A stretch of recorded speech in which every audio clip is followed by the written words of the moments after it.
Sure. Pretty much everybody does, yeah. A lot of people do. I don't know who doesn't, but He bring him? yeah, he brought him in the locker room and just handed him out to whoever wanted one. What's the secret to pitching under pressure? I mean, just competing.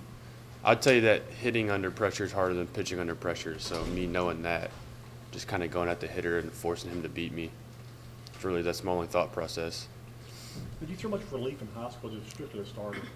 My junior year, I started off coming out of the bullpen just because we had more starters, and then they wanted to just keep me at shortstop. But my senior year, I was strictly a starter. How's it been to go back to being a reliever, knowing that you got to get the job done immediately? There's no lead in. I mean, I love it. Coming in there as a reliever, there's just a lot of adrenaline, a lot of energy. I mean, you can feel it. I mean, there's times that it's not nerves. There's times I can just stand on the mound and like my hands just kind of shake it just from all the adrenaline pumping through my body, and it's really, really fun. It's really cool pitching in front of 10,000 people with the game on the line, and I mean, it's the best feeling ever. Gavin, for you to put the bow on Sunday's game there, you walking around, you going to practice, and you seeing these Omaha signs, how much does that really feed into you all's hunger? Yeah. I mean, it still doesn't really feel real. I don't think it'll feel real until we start pregame for our first game. But, I mean, that's like when I just first walked in earlier. I looked at Jordan. I was like, dude, we're going to Omaha. Like, that's crazy. I mean, it's just crazy to think about that. You know, it's been since 2017 since LSU's been to Omaha. And, I mean, this is why I came to school. This is why I came here. This is why I committed here whenever I was a junior in high school. And this is why I decided to come to school instead of getting drafted, because I wanted to go to Omaha with LSU, and I wanted to try to go win a national championship. Gavin, where does your confidence come from? I mean, I've always been pretty confident on the baseball field, but, I mean, it helps whenever you have guys in the locker room that we have. I mean, they've welcomed the older guys, the new transfers, Paul, Thatcher, all the guys, Christian that came in. They've welcomed all the freshmen, like, from the very first day and made us feel like we weren't freshmen. And then we got back from Christmas break, and they kind of told us, you know, like, y'all aren't freshmen anymore. Y'all are just LSU baseball players. Like, it's time to kick it into gear. Like, we need y'all. Y'all's class is really good. Y'all are going to help us win a national championship. And so they made it known that we were a big part of the team. So, I mean, it kind of helped us just settle in. You didn't start pitching until, like, you know, we've talked about it, but you didn't start pitching until, like, February. And yeah. So, you know, how have you kind of, you know, gathered that confidence through time as a pitcher, since you didn't plan on pitching when you came here? I mean, just trust in me, trust in my teammates, them putting a lot of trust in me, you know, coming up to me and, you know, telling me how good I am, this and that, like, just constantly just feeding positivity from the coaches, from the players, and then just myself, positive self-talk every single day, you know, during catch play, during bullpens, during pregame, then pregame bullpen right before I'm going to the game, just always talking to myself, you know, just pumping positivity. How has Wes brought you along, pitching-wise? I mean, Wes is great. That's like I would say. I mean, I didn't start pitching until February, and he helped me get my arm into shape really, really quick. And then, you know, getting your arm in shape, it's a grind whenever you aren't on the mound for a little while, and then trying to get back into it as far as like where your body's at. Your body, once you start moving down the slope, it kind of shocks your body, and so. I mean, he did a really good job getting me back in, easing me into it.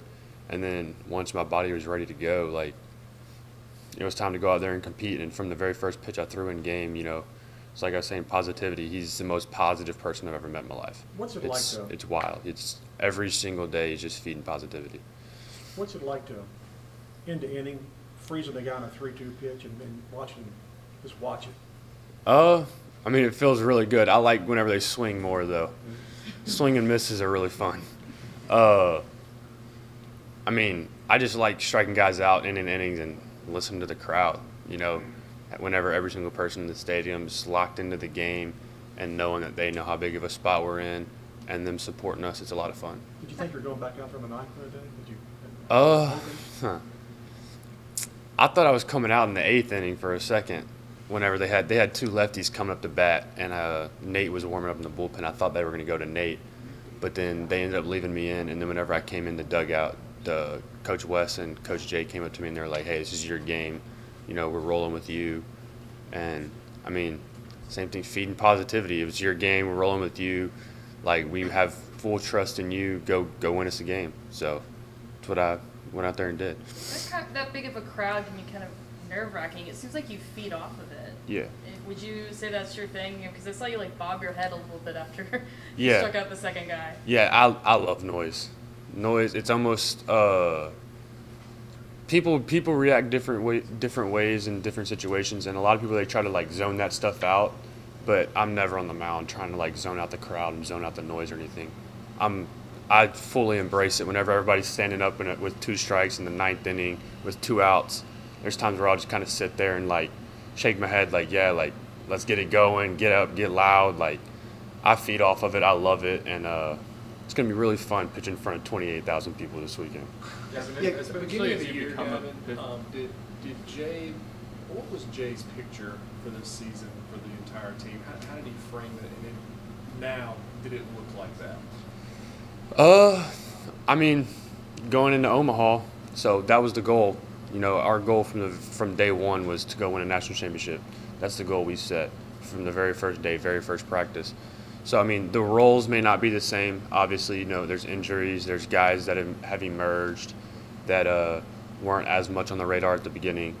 But, I mean, as far as the team goes, yeah, we've knocked off pretty much every single thing. This is how I imagine us coming in, you know, playing really good in the postseason, rolling into Omaha hot, and ready to go compete for a national championship. Sunday, especially as you become a... Hayden Travinski caught almost all of your innings this year, right? Kind of what is the confidence, and how has he kind of brought you along to be as successful as you are?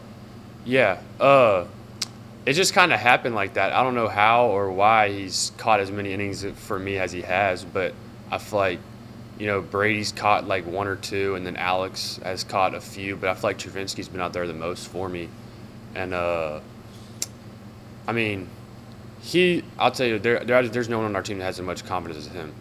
Like, you are talking about my confidence, but he's like, the amount of confidence that he has is, I mean, it fuels our team. Even when he wasn't playing, he was a guy that, and I told my parents this too, he was a guy that, like, I mean, he's sitting the bench and he thinks that, like, if he's in the game, he's going to be the best player in the country. And, like, he's just waiting for his opportunity. And then soon enough, he got his opportunity, injuries, whatever happened. And, I mean, he's might be the best hitter in the country right now. Like, he might be the hottest player in the country. So that confidence kind of feeds into everybody on the team, just seeing him go about his business and how much trust he has in himself kind of just feeds into everybody else. Yeah, and especially as you've become a pitcher, is there something that you've taken and applied to yourself maybe that you learned from Paul in any way? I mean, there's a lot that you can learn from Paul, yeah. But there's a lot of times that you can't learn from Paul because no one can do what Paul can do, right? Like, I can't do what Paul Skeens does. It just is what it is. But, I mean, the way that he competes and just goes after guys, that's definitely something that I took note of the first time he got out there. He goes out there and he competes. And, I mean, he has a plan. He has a scouting report. Him and Coach West sit down and talk about what they're going to do for each player. And, I mean, he goes out there and attacks the scouting report. He's going out there and he's just executing pitches and just has full trust in everything that he does. So I just kind of guess bringing that to my game, just going out there and compete with my plan, and whatever happens, happens. When in your mind did he cement himself as the leader of this team? I think kind of from day one, really. He came in and everyone knew who Paul Skeens was coming in, and, you know, from like the Air Force, and, you know, we knew how disciplined he was going to be coming in, and we knew that he was going to have the leadership qualities just coming from the Air Force Academy. So I think, I mean, the moment that he stepped in, I felt like he was one of the guys in the locker room. I didn't know how everyone else felt that was already here, but as a new player, I thought that he was one of the guys in the locker room from day one that was being looked up to and looked at to help lead the team. Circling back to Travinski, Milazzo has said that everybody kind of from the outside looks at him like this big meathead with a weird mustache and stuff, but he's actually very perceptive. He's very smart. Can you just kind of lend how perceptive he is, just either on or off the field? Yeah, I mean, he's kind of almost like a coach, honestly. He's baseball savvy. He loves baseball. Loves baseball. It's easy to tell that he loves baseball, loves watching baseball, loves learning about baseball. Like, he always is into learning something new when it comes to the game of baseball. So I mean, I guess watching him play, I guess y'all can't see how much he does understand the game and this and that. But whenever he's catching me, there's times where, like, there'll be a pitch called or whatever. Like, let's say just, like, slider low to a lefty or whatever. And he really wants me to throw a slider, but he wants me to try to backdoor it. Like, he'll let me know, kind of get the glove out there and let me know backdoor. And so I guess he sees, and I feel like every time that he's told me to backdoor, it's ended in a strikeout. So, I mean, I guess he sees things from behind the plate that Coach West can't see, and just having trust in him whenever he's catching me. So 6 years ago, you were 12, 11? Something Yeah, I like that? was probably 13, 12, 13. So were you watching LSU and Kramer and all those guys when Yeah. they went to the finals? No doubt. Yeah. You have any memories of, like, that's cool, I want to do that one day? Yeah, Or- 100%. I was on the Mic'd Up podcast whenever I first got here in the summer, and that was the first thing I said in, like, 2017, you know, watching them getting so close to winning a national championship and then falling up short. I mean, that's where I wanted to be. I wanted to play in the championship. I wanted to go compete with LSU and compete for a national championship. Those are the guys that I watched playing for LSU growing up, and I mean, I looked up to whenever I was younger playing. You know, Bregman, Kramer, all those guys were the guys that I see as those are the guys that whenever I think of LSU baseball, those are the guys I think of as Bregman and Kramer and Duplantis and all those guys. So, yeah, I mean, being considered in the same category as them, I guess, is pretty cool. What's been the key to finding that release point with your slider and just turning that into such a weapon? Just trust. I mean, knowing it's a good pitch, knowing that it's an out pitch, and just being able to compete with it in the zone, and then also being able to extend it whenever needed.